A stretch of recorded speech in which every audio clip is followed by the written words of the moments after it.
Ser podcast.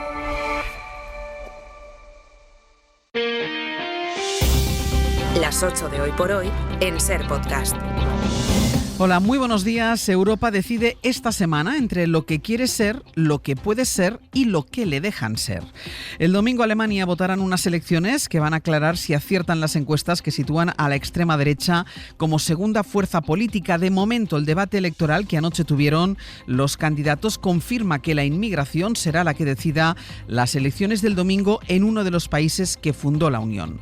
El otro gran fundador, Francia, intenta que Europa no quede marginada del todo por Donald Trump. Así que ha improvisado a toda prisa una cumbre que reunirá hoy, esta tarde en París, a los principales líderes europeos para evitar que Europa quede fuera de las negociaciones de paz que Estados Unidos quiere llevar a cabo con Rusia. Trump acelera, su exsecretario de Estado viene de reunirse con Netanyahu y viaja hacia Arabia Saudí, está viajando hacia allí, donde se va a encontrar con una delegación rusa para empezar las negociaciones de forma bilateral. Sastre, buenos días. Buenos días, Barceló, de forma que la semana empieza con esa especie de pantalla partida, conversaciones en Arabia Saudí entre Estados Unidos y Rusia, mientras en París, Macron va a intentar que Europa acuerde una posición común ante el electroshock, que es como el presidente francés ha llegado a definir el escenario que deja la llegada de Trump a la Casa Blanca. Esta tarde estarán en París los presidentes de varios países europeos, entre ellos Pedro Sánchez, corresponsal en Francia. Vicens Batalla, buenos días. Buenos días. Esta minicumbre en París tiene que acelerar la posición de los europeos sobre la guerra en Ucrania como consecuencia de las iniciativas del presidente estadounidense Trump, según explicó a la prensa francesa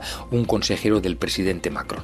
El formato restringido de unos pocos países se hace, explica este consejero, por una cuestión práctica, pero el objetivo es ampliarlo a todos los países interesados y servir de base para futuras conversaciones en Bruselas. En ese sentido, estarán presentes los líderes de Alemania, Italia, España, Polonia, Países Bajos y Dinamarca, pero también del Reino Unido, a los que se unirán los presidentes del Consejo Europeo y de la Comisión y el secretario general de la OTAN. Antes, el ministro de Exteriores francés, Jean-Noël Barrot, subrayaba con qué condiciones afrontan unos y otros esta unilateralidad estadounidense.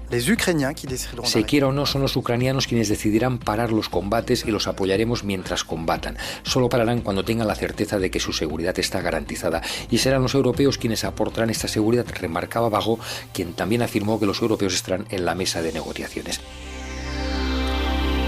Europa trata de reivindicar su espacio en París, mientras, como les decía, Trump no descarta incluso hablar directamente con Putin. De momento llegan a Arabia Saudí las delegaciones de Estados Unidos y de Rusia para tratar de acordar la paz en Ucrania, la paz y sus condiciones, porque ya dijo la Casa Blanca que Ucrania no podría ingresar en la OTAN y tiene que contemplar ceder a Rusia parte de su territorio. Washington, Sara Canals. Sí, un equipo liderado por el consejero de Seguridad Nacional, Mike Waltz, que ha despegado esta noche desde Washington y que ayer en la cadena Fox negó sin argumentos que Estados Unidos esté dejando de lado a Europa y a Ucrania. Y allí, en Arabia Saudí, se va a encontrar con el jefe de la diplomacia, Marco Rubio, que también habló ayer con la prensa estadounidense y fue así de cauto cuando le preguntaron si cree que Putin está dispuesto a hacer concesiones. Se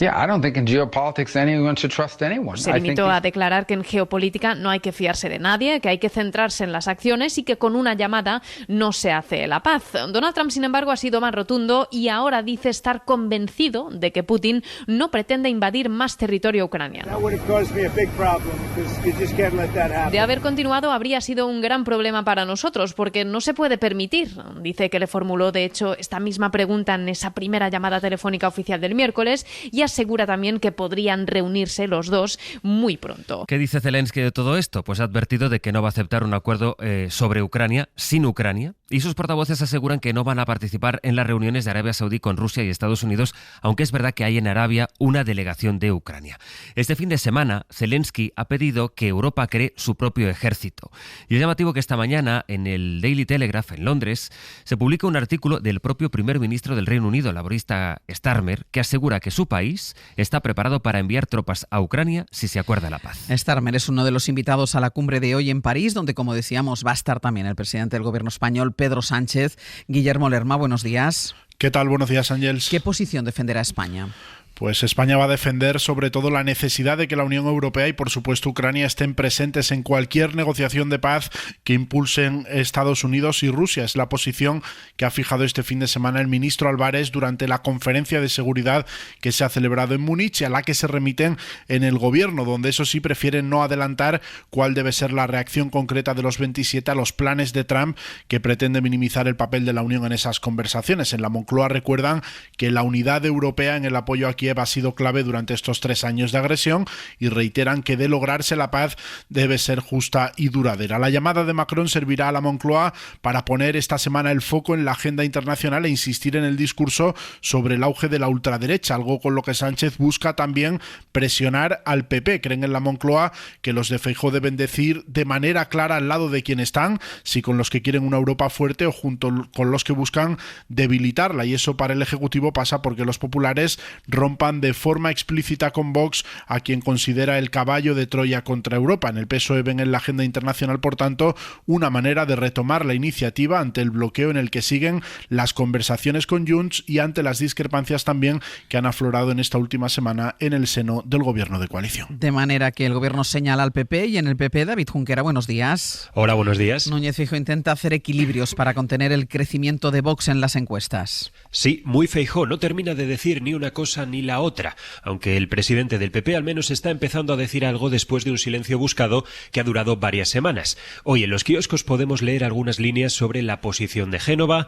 En una entrevista en El Mundo, el líder popular no se refiere explícitamente a la negociación para la paz en Ucrania, pero sí deja claro que antes que a Rusia o China, él elige a Estados Unidos. También aboga porque España se sume a la posición común de la Unión Europea, porque dice, solo desde ahí podemos hablar de tú a Donald Trump. Fuentes del puente de mando de la oposición nos enfatizan que Sánchez no puede estar haciendo llamadas a Zelensky y luego no parar de comprarle gas a mansalva a Rusia. Para manejar todo lo que está ocurriendo, Feijóo y los suyos hablan de usar la diplomacia europea y no de confrontar de forma gratuita con el presidente estadounidense, como hace el Partido Socialista, o alabarle como hace Vox por puro interés electoral. En esta ambigüedad calculada, el PP tiene muy claro que no hay que confrontar con la administración americana, pero tampoco dejar que se afecte a nuestros sectores productivos. Feijóo quiere aprovechar los miedos que provocan los aranceles de Trump para colarse en una de las minas de votos de Abascal, el campo español.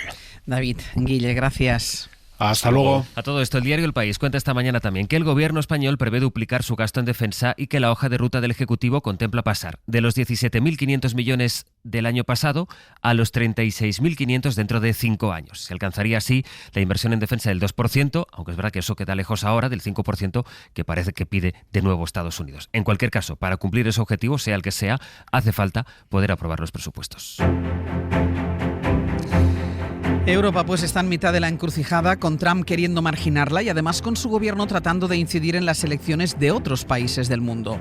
Eso es lo que está ocurriendo en Alemania, donde los candidatos han salido a defender su autonomía frente a los intentos de interferir de Elon Musk o del vicepresidente J.D. Vance. La posición de Estados Unidos fue uno de los asuntos que apareció en el debate que anoche tuvieron los candidatos, el único a 4, antes de las elecciones del domingo, aunque fue la inmigración la que protagonizó ese encuentro. La CDU se ha comprometido a mantener el cordón sanitario pese a las votaciones que ha compartido con los ultras. Berlín, Carmen Viñas. Migración, política exterior y economía son los temas sobre los que han discutido los 4 candidatos a canciller en su primer debate conjunto.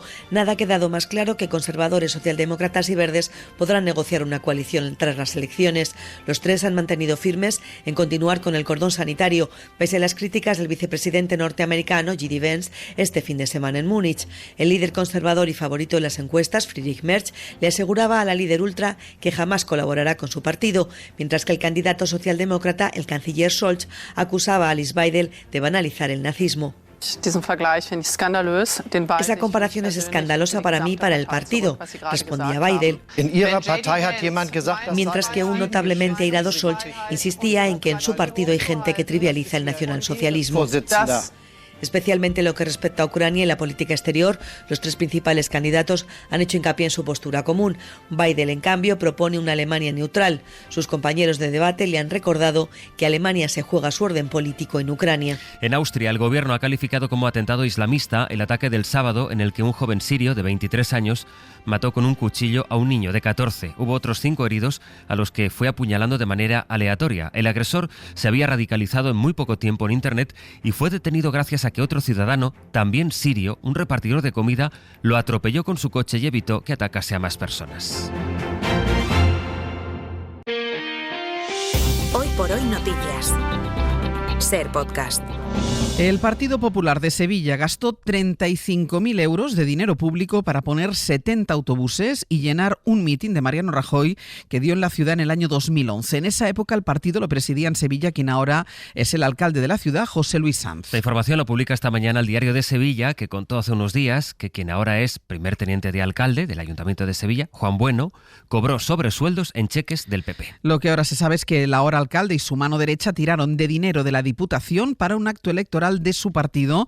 Radio Sevilla, Diego Suárez, buenos días. Buenos días. La gestión de esos fondos públicos del PP en la Diputación de Sevilla son los que están en el punto de mira. Bajo la presidencia del actual alcalde de Sevilla, José Luis Sanz, se cargó efectivamente a esos fondos públicos de Diputación la factura de los 70 autobuses paramilitantes que llenaron ese mitin de Mariano Rajoy en el Palacio de Congresos de Sevilla en la campaña de 2011. Según Diario de Sevilla, el primer teniente de alcalde, Juan Bueno, y la entonces concejal de Hacienda, Asunción Fley, cobraron sobresueldo con cargo a esa partida del PP en la Diputación bajo la alcaldía de Zoido, dinero público que debía utilizarse para el funcionamiento del grupo. El PSOE ya ha exigido explicaciones al alcalde de Sevilla y al presidente de la Junta y del PP andaluz, Juan Manuel Moreno. De la crónica política, mañana hay Consejo de Ministros como cada martes. Y de momento, al menos que se sepa, no hay acercamiento entre el PSOE y Sumar por la tributación del salario mínimo. Sumar pide una mesa de negociación, pero los socialistas se niegan a crearla y no prevén de hecho ninguna reunión porque la decisión está tomada por la ministra de Hacienda, que es también secretaria general de los socialistas andaluces, María Jesús Montero. Este fin de semana hemos escuchado a Santos Cerdán del PSOE y a la vicepresidenta y responsable de Sumar, Yolanda Díaz. Esto no se comunicó ni se discutió en el seno del gobierno. Está teniendo contradicciones. Es que esta política, me lo va a permitir, no es de izquierdas. La gran mayoría de los que puedan cobrar el salario mínimo no van a tener que pagar IRPF, porque la mayor rebaja a las rentas bajas y medias en nuestro país la hicimos nosotros. A mí lo que me sorprende es que haya fuerzas de izquierda que estigmaticen los impuestos. El Congreso vota hoy el nuevo Pacto de Estado contra la violencia de género que incluye 400 nuevas medidas y que lanza la señal de que un gran acuerdo político es posible, porque aquí se han puesto de acuerdo todos los partidos salvo Vox. El texto se aprobará hoy en comisión antes de llegar al Pleno. Este fin de semana la policía ha detenido en Jaén a un hombre como principal sospechoso de un nuevo ataque machista. El hombre apuñaló presuntamente a su mujer en presencia de la hija de ambos, que intentó evitar la agresión. La víctima está hospitalizada, se encuentra fuera de peligro. Lo que ha pasado en Argentina, lo hemos comentado en nuestro tiempo de economía de las 7:30 con Javier Ruiz, y va a tener repercusiones no solo económicas, sino también políticas.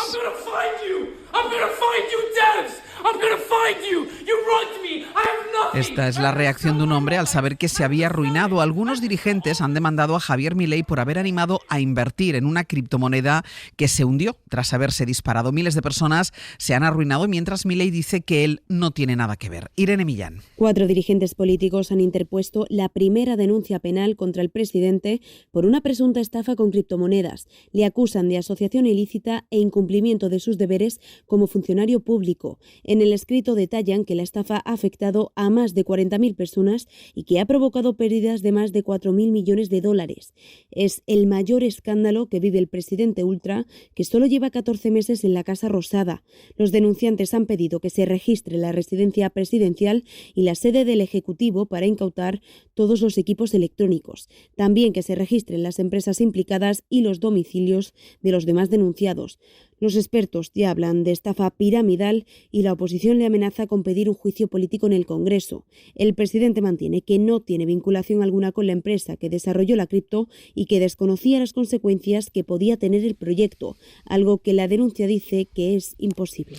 Del exterior todavía, el primer ministro de Israel, Ben Netanyahu, ha asegurado junto al secretario de Estado de Estados Unidos, con el apoyo de Donald Trump, que se va a encargar de terminar el trabajo con Irán. Esta es la frase textual: acabar el trabajo con Irán. No solo, también el de Gaza, la expulsión de los palestinos de la franja. Netanyahu ha anunciado que va a enviar al Cairo a su equipo de negociaciones, pero no para que aborden la segunda fase del alto el fuego, que está pendiente con Hamás y que debería haberse empezado a discutir hace ya 2 semanas, sino para ahondar en la actual primera fase, que es la que lleva en vigor desde el 19 de enero. Desde el Líbano, Miguel Flores, buenos días. Buenos días, Ángeles. Empieza una semana clave en las negociaciones del alto el fuego entre Israel y Hamás. Un equipo de diplomáticos israelíes ya ha llegado al Cairo y en Jerusalén se reúne hoy el gabinete de guerra de Benjamín Netanyahu para avanzar a la fase 2 de la tregua. En las últimas horas, Donald Trump ha vuelto a dar su bendición absoluta al primer ministro israelí. Le he dicho a Netanyahu que puede hacer lo que quiera, aseguró anoche el presidente estadounidense, y así parece que será. En una rueda de prensa con el secretario de Estado, Marco Rubio, el israelí dijo ayer domingo: se abrirán las puertas del infierno para Hamás. Netanyahu dijo también que el plan de Trump de desplazar a los 2,5 millones de palestinos que viven en Gaza es el único plan que puede funcionar en la franja. En las últimas horas ha atracado también en los puertos israelíes un cargamento de bombas MK-84 de casi 1 tonelada y prohibidas por Biden por su poder destructivo. El estado de salud del Papa Francisco mejora poco a poco, sigue ingresado por causa de una bronquitis, pero según el último comunicado se encuentra estable. Roma, Joan Solés. Un escueto comunicado del Vaticano indica que las condiciones clínicas de Francisco son estables, que se mantiene la terapia prescrita por los médicos y que el pontífice descansa bien de noche y alterna lecturas y descansos de día. Esto y seguramente algo más, porque Francisco ha firmado el nombramiento por primera vez en la historia de la Iglesia de una mujer al frente del gobierno. Se trata de la religiosa italiana Raffaella Petrini, con poderes ejecutivos, que tomará posesión como presidente de la Gobernación del Estado del Vaticano el próximo 1 de marzo, en sustitución del cardenal español Vérguez, originario de Salamanca. Y Carla Sofía Gascón se ha quedado sin el premio BAFTA a Mejor Actriz al llevárselo esta noche la estadounidense Mickey Madison por su papel en Anora. La película Emilia Pérez sí ha ganado el premio de la Academia Británica en la categoría de Mejor Film de habla no inglesa. Y en la agenda del día para este lunes, aquí en España, la ministra de Sanidad, Mónica García, se va a reunir con los sindicatos médicos para intentar desencallar las negociaciones para el nuevo Estatuto Marco. Después de una semana de muchas movilizaciones, recibirá García a todas las organizaciones implicadas en intentar reconducir el diálogo. Los médicos se oponen, por ejemplo, a la incompatibilidad que pretende implantar el Ministerio para que los jefes de servicio de la sanidad pública no puedan trabajar al mismo tiempo en cargos homólogos de la sanidad privada. Y en 10 minutos el abierto. Hoy compartimos la mesa de análisis junto a Carlos Navarro Antolín, Antón Losada y Cristina Monge. Para no perderte ningún episodio, síguenos en la aplicación o la web de la SER, Podium Podcast o tu plataforma de audio favorita.